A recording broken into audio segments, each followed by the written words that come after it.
Vamos a estar hablando ahora con la ingeniera agrónoma Claudia Flores. Ella está en la Cátedra Agroecología de la Facultad de Agronomía de la Universidad Nacional de La Plata y nos va a estar hablando y aclarando algunas cuestiones como qué pasa con la aplicación de químicos, si es un riesgo para el consumidor.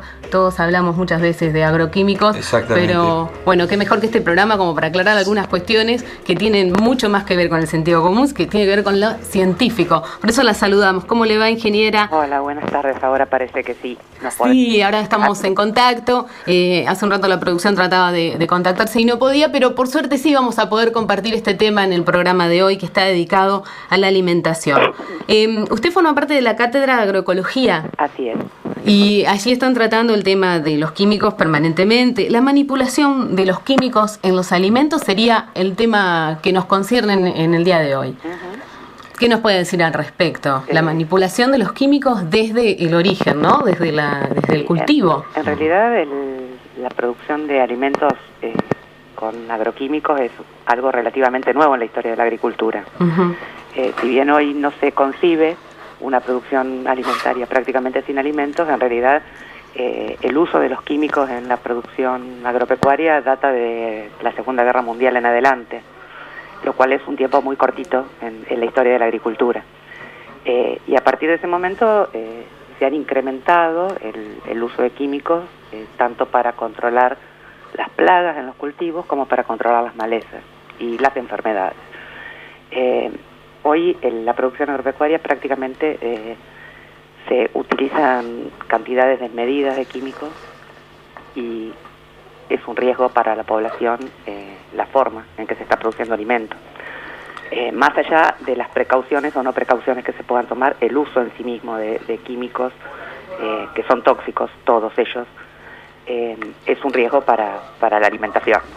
Todos son tóxicos en distintos niveles, imaginamos. Sí, por supuesto. Lo que sucede es que las toxicidades en general o los problemas tóxicos se van descubriendo unos cuantos años después de la aplicación de esos tóxicos en la producción de alimentos. ¿Y se descubren con las consecuencias que producen en los seres humanos o hay una manera de descubrirlo antes? En general se manifiestan por las consecuencias que van produciendo los seres humanos. Es decir, enfermedades. Los primeros grupos de químicos que se usaron, que fueron los clorados, al tiempo se descubrió que se acumulaban en las grasas animales y pasaban a la leche materna. Luego fueron los fosforados y ahora tenemos una generación de químicos supuestamente menos tóxicos, pero que también están puestos en cuestión. El caso típico es el del glifosato, que hoy ustedes verán en la prensa la cantidad de reclamos judiciales y demás de distintas comunidades en torno a los problemas de salud que produce ese herbicida que se usa muy masivamente en la Argentina. Sí, cuando hablamos de glifosato, hablamos de soja.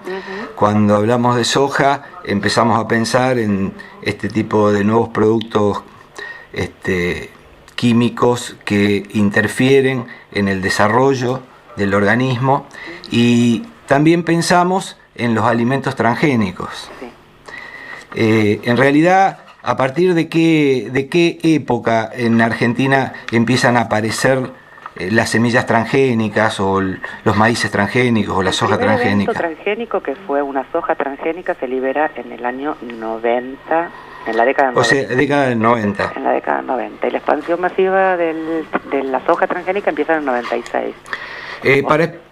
Para explicarle a la gente, sí. El uso de modificaciones genéticas en las semillas, ¿qué alteraciones puede producir llevadas al tiempo? ¿Hay estudios realizados? En realidad se está estudiando todo lo que tiene que ver con los transgénicos, tanto la transgénesis en sí misma como los productos que acompañan el uso del transgénico. No hay demasiadas confirmaciones científicas, al menos hasta donde yo conozco, del efecto sobre la salud de la transgénesis en sí misma. ¿Y el mundo científico qué dice? ¿Sí a lo transgénico o no a lo transgénico? Porque hay versiones desencontradas del tema. El mundo científico tiene versiones desencontradas del tema, le diría yo. Por un lado, buscando la mayor producción. En general, todas las tecnologías que aparecen en el sector agropecuario buscan un único parámetro, que es la mayor productividad o la mayor producción. bajo un discurso de que hay que alimentar al mundo. Ujú. Podemos discutir el argumento, Claro. y podemos discutir la esencia de qué es alimentar el mundo y en qué condiciones uno está alimentando el mundo. Claro, en qué calidad, ¿no? Si son Claro, inocuos los exactamente, alimentos o cuál es no. Ujú. Sí, la semana pasada habíamos estado hablando con personas que se dedican al traslado de la información en el mundo sobre alimentos y nos estaban contando que había, por ejemplo, mucha producción y mucho desperdicio de alimentos y que la idea hoy no es producir más, sino producir mejor y aprovechar mejor el alimento. Sí, en realidad se estima que el 60% de la producción de alimentos mundial termina de alguna manera en un tacho de la basura. Claro. El 60%. El 60%. Muchas de las cosas que se descartan tienen que ver con un problema de lo que nosotros en agroecología llamamos calidad cosmética, Ujú. que no tiene absolutamente nada que ver con... Perdón, no le escuché. Calidad cosmética. Cosmética. Como el consumidor lo ve al producto, si está Exactamente. machucado no lo compra, ese tipo, o el color de las frutas que no es el natural, ¿no? Exactamente, Ese que... no tiene absolutamente nada que ver con la calidad nutricional, por el contrario, en general para obtener un producto perfecto en su forma, sin picaduras, de buen color y demás, por detrás de esa calidad cosmética hay una cantidad de aplicación de agroquímicos enorme, justamente para lograr esa perfección que entra por la vista del consumidor. O sea que, ingeniera, hay que desconfiar de la perfección porque seguramente que va a tener menor calidad ese alimento. Es que la relación que hace el consumidor es esa, que en realidad el alimento que tiene una picadura o una deformación tiene menor calidad, Y no es así. cuando en general es al revés. Claro, claro, es un buen dato. Muchas personas lo saben, otras no lo saben y es un muy buen Por dato eso para antes nos difundir. decían que la mazorca de maíz que maíz. tenía el gusano es la que estaba buena. No llegar al extremo tampoco. Es que es así. Ah, eso sí, Porque eso sí. lamentablemente nosotros producimos en ecosistemas. Los ecosistemas no son solamente la producción de lo que queremos, sino que tenemos, Claro, para decirlo en una forma- biodiversidad. tenemos bichos, tenemos otras plantas, y para que eso no exista, como tu gusano de la mazorca del maíz, Sí. nosotros recurrimos a la aplicación de productos químicos. Claro. Ujú. O en esta nueva tecnología la utilización masiva de transgénicos, ¿no? Sí, sí. Que contienen toxicidad. El maíz transgénico contiene toxicidad para los gusanos en toda en toda la planta.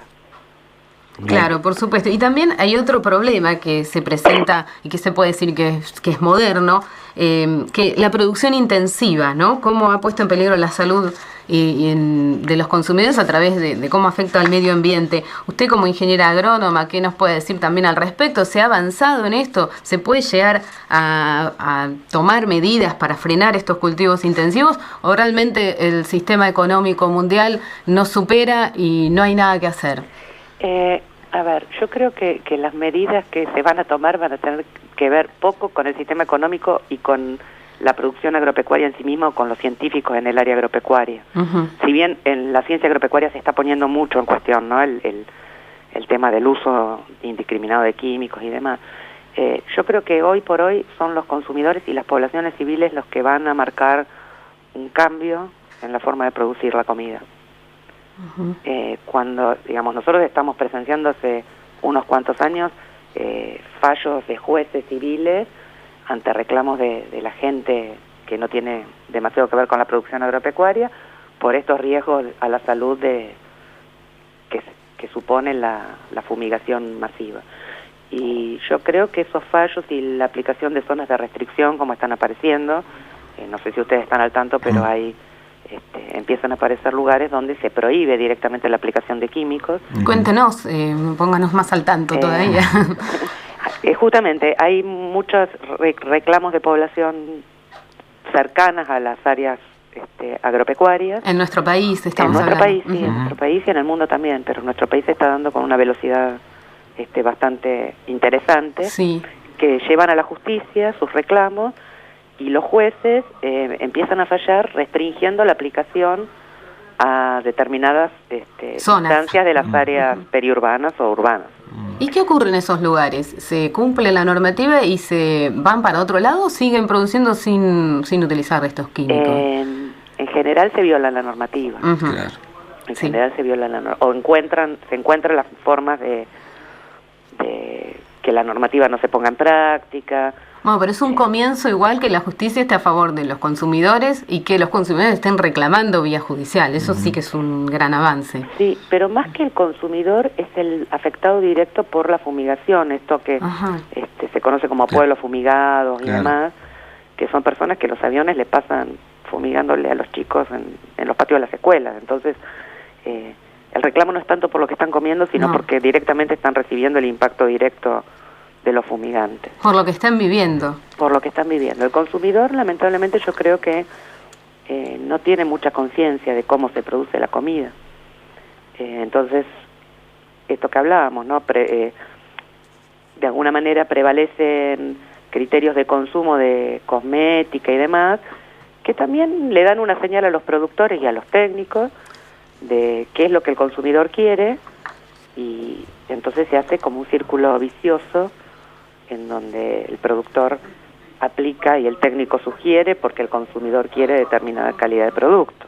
Claro, y habría que cortar de alguna manera con ese círculo. Nosotros sí podemos hacerlo tomando esos artículos que pensamos que es de segunda, incluso el precio es menor por tener estéticamente otra presencia, ¿no? Vamos a hablar de un ejemplo, la verdulería.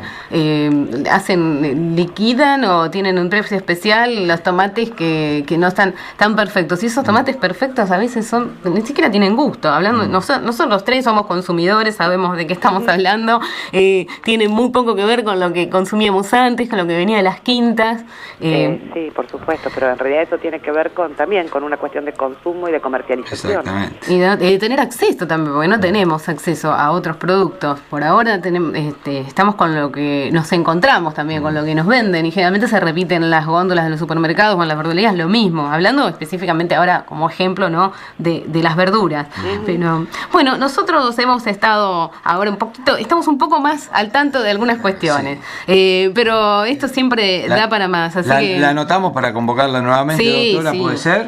Cuando guste. Si usted está de acuerdo, por supuesto. Nosotros ya la anotábamos. Cuando guste. Bueno, muchas gracias por su presencia en el programa. Hablábamos con la ingeniera agrónoma Claudia Flores. Ella está en la cátedra Agroecología y nos aclaraba muchas cuestiones con respecto a esto, ¿no? No solo a la contaminación de los alimentos, sino a la manipulación de los químicos en lo que ingerimos día a día.